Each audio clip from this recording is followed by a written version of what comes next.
Бауырдан котлет істеуді көрсететін боламын. Парақшам пайдалы, жоғалтылмау үшін тіркеліп алыңыздар. Бізге керек заттар: турап қойған пиязымызды, картошкамызды, сармай, 4 чеснок, сәбізімізді, 2 жұмыртқа, сүт, ұн, бауыр керек болады. Блендерімізде керек болады. Блендерге майдалап өткізетін боламыз. Сәбізімізді осылай блендерден өткізіп алдық. Енді картошкамызды да өткіземіз.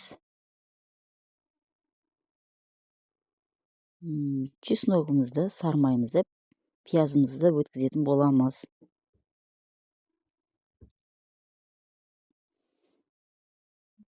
Бауырды да өткізетін боламыз блендерден. Осылай барлығын өткіземіз.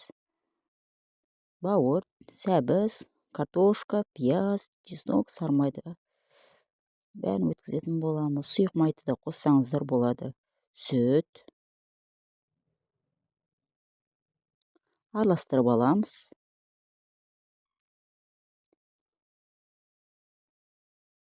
Екі жұмыртқамызды да шағып аламыз.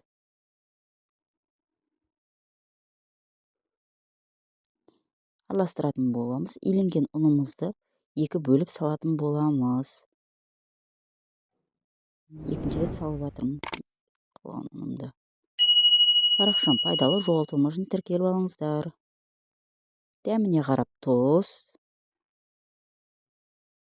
қара бұрыш, қызыл бұрыш қосатын боламыз.